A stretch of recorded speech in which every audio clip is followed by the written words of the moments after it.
Hello, my friends, and welcome back. Thank you very much for being with me again today. We got a good news or a bad news. It depends how you look at it, or you can look from one where you can incorporate both as good or bad news. And this is the president of the Russian Federation, Vladimir Putin, visited Mariupol. Mariupol is a town located in what, by the Russian accounts, former Ukraine, nowadays is part of Russia, according to the Russians. But it is very close, that town is located very close to the front. And let me show you here on the map so we know what we're talking about. And here, I think I did it, didn't I? Yep, here it is. So here is Ukraine. This is the occupied or incorporated Russian territory right now, and Mariupol is right here on the coast of Azov Sea, the Sea of Azov. So Putin came here. He landed right here. Okay, well, no problem. And from here he went some other places. He went to Rostov-on-Don, and then all this after he visited Crimea. So why is this relevant? It's relevant because they, the guys of the free media in the West and so on called him this and called him them that. But this video is not really to inform you about that, even though I did. Is about how some weasels are interpreting or discussing Putin's visit, and you can imagine as, coward, under the cover of darkness, like a weasel and so on, which, I don't know, it's a reality. He came in the evening or night. It was night outside. There are videos with him over there, and that's it. But you can see how these guys are interpreting it, and that reminded me the way Reuters, I have an article from Reuters, another one from a New Voice of Ukraine. That reminds me of a personal experience with this kind of interpretations of a historical event.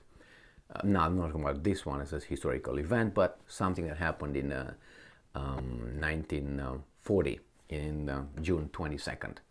So let's go back to this article that I'm going to discuss, which is, we didn't go turn back, but here it is. Coming from Reuters, Putin makes a surprise trip to Russian-occupied Mariupol in wake of ICC warrant. So he goes to Mariupol, where I said, here by the coast. Here is Mariupol. This is where the front is. And let's analyze how this Lydia and Mark on the March 19th decided to look over it. So it says state television showed extended footage of Putin being shown around the city on Saturday night, meeting rehoused residents and being briefed on reconstruction efforts by Deputy Prime Minister Bababab. Okay, so we go here, and this is interesting how this talk about Putin. But first they say, well, the visit to Mariupol was the first that Putin has made to the Russian-occupied parts of Ukraine's Donbas region since the war started, and the closest he has come to the front line. Yeah. And then it said, while Ukraine's President Volodymyr Zelensky has made a number of trips to the battlefield to boost the morale of his troops and talk strategy, Putin has largely remained inside the Kremlin while running what Russia calls its special military operations. So obviously this guy is a brave guy, and this guy is a weasel. Okay, well, however, you can look at their lives and see who's who and what's what. A clown and a KGB bad black belt agent. Okay, so we know Zelensky is good because we're told so, and we know Putin is bad because we're told so. That is not it. We got some more. This Putin's trip to Mariupol took place in the darkness. That's the mark of being a coward. In the darkness, he was afraid. Yeah, maybe he was, but we don't know that. The problem is, all this interpretation of, Zelensky and so on is like, the American presidents visited the front in the Second World War, or the First World War for that matter, or I don't know, Vietnam. How many presidents came to the front in Vietnam? I mean, if Mary and Lily or Kiki or Lydia or Mark want to look at it that way, that reminds me of a personal experience when I was in college, in university here in the United States of America. Yeah. I took a class about the Second World War, and I had as a professor an hateful, sour, how do you call that, activist professor. She was not a professor, I can tell you that. She was old, and she was filled with hatred towards certain groups and certain events. She was not a professor. She was not teaching us history. She was teaching us how to hate certain kind of people. And since I'm fairly knowledgeable in the Second World War, just to put it mildly, we had a number of conversations in front of the classroom, which she didn't like a bit. Why? Because all her house of cards was just dismantled here and there. I was just bringing extra information and calling her out because she used all kind of weasel evidence to support her claim that those guys were monsters, the whole group, and the other guys were saints, which, you know, anyway, I don't like that because it's not a reality. And instead of just teaching us the historical events, she was teaching us certain things that you really can't tell. Like, for instance, I can't say, or I can't tell what you're thinking of right now, but she could. Anyway, you can have a guess. So here we have then she had us talk about a book called Rise and Fall of the Third Reich by a guy called, I think is William Shirer. Now, Shirer is the approved version of the Second World War. He's like a god-like figure. Whatever he wrote over there is like dogma. You know, it's God-inspired book, which I obviously, as a normal person, I would say, okay, cut the crap, okay? So she was using that as the dogma, and whoever would dare to touch Mr. Shirer's interpretation of events, not the events, the interpretation, you were called bad names, and you were almost part of those groups that she didn't really like, and she wanted us to hate. All right, so what happened? This is the book right here. Let me go and show you the little book. And we had, not that book, this is right here, and this is the Armistice of 22 June 1940, and that was explained by this guy right here, The Rise and Fall of the Third Reich by Mr. William Shirer, right here, this guy. And he was an American journalist, and he published this, and he told us how things occurred in his, somewhere in here, how this occurred. The Armistice of 22nd of June 1940. Now, I don't know if you're familiar with that event. I will just make a short summary. I think in 1918, the Germans were forced to, right here, the Germans were forced to sign their armistice in this, let me go here, in this car, a railway, or whatever you call it, railway cart, yes. And that was a humiliation for the Germans, but nobody cared. Okay, well, and it was obviously, everybody was happy about it. When the Germans beat the Russians, Jesus Christ, well, there was a slip of a tongue right there. And the Germans beat the French in what, in 3 weeks, I think it was, the French Republic. Hitler ordered the railway cart where the Germans were forced to sign the armistice in 1918 to be brought back from a museum where it was kept by the French and placed back right here next to General Ferdinand Foch, right here, placed here. And I said, okay, the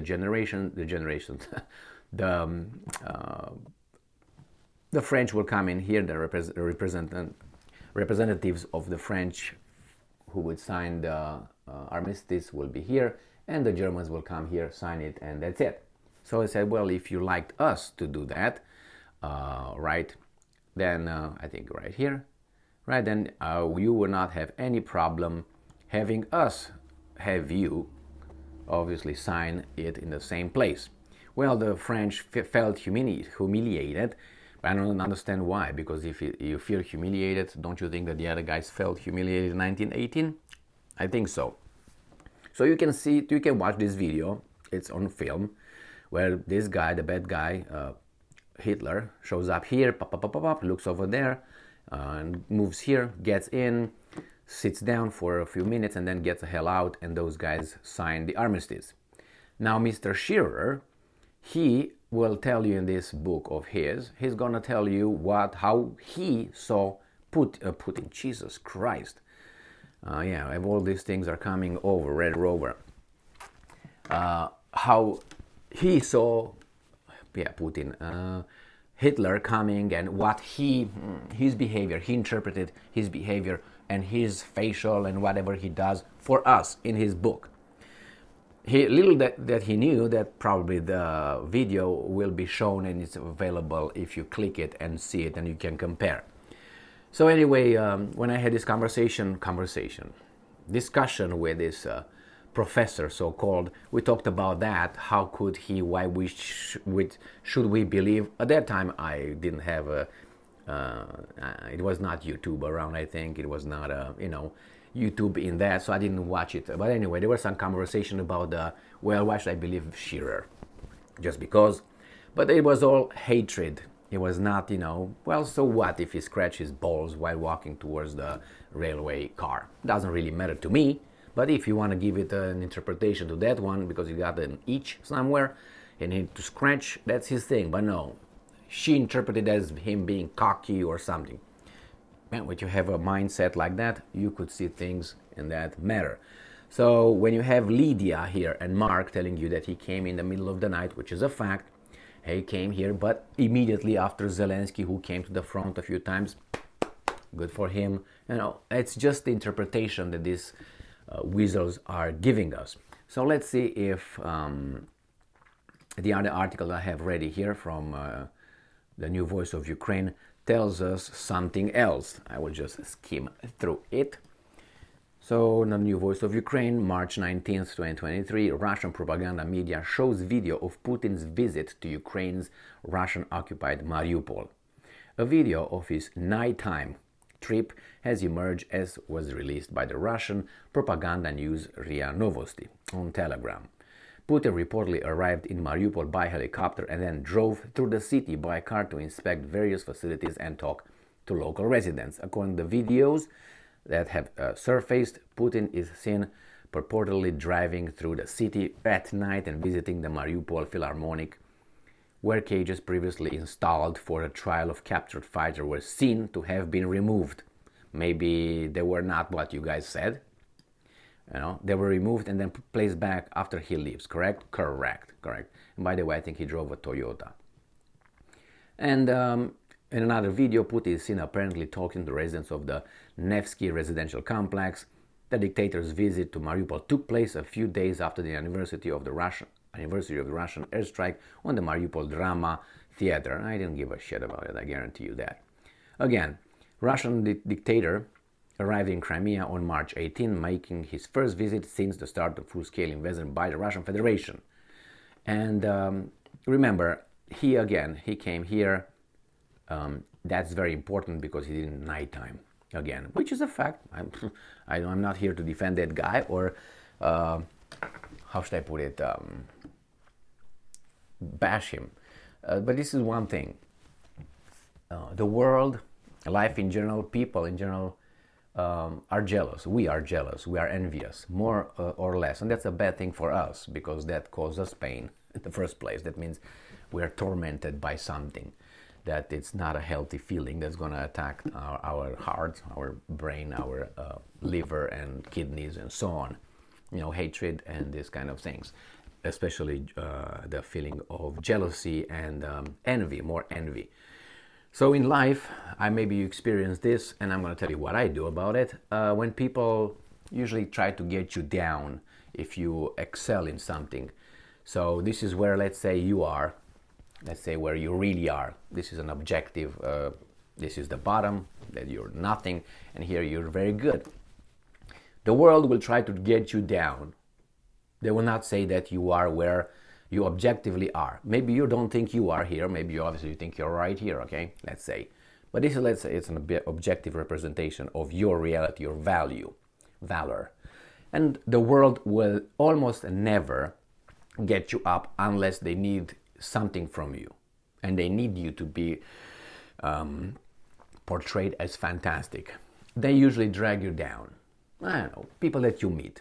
So they drag you down here. So what I do, I almost always go here and say, well, I'm fantastic.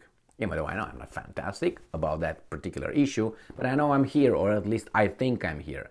But when I see people dragging me down, even low, I go higher. So then we, you know, if you make an average, you get to what I think, the reality.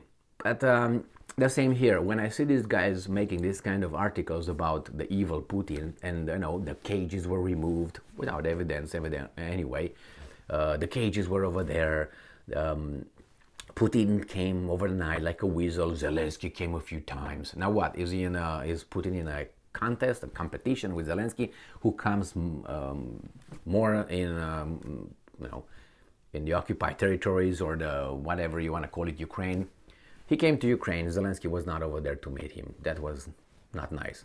So again, you see this kind of interpretation of reality as I saw it with that activist professor in the Second World War, a video that I watched later.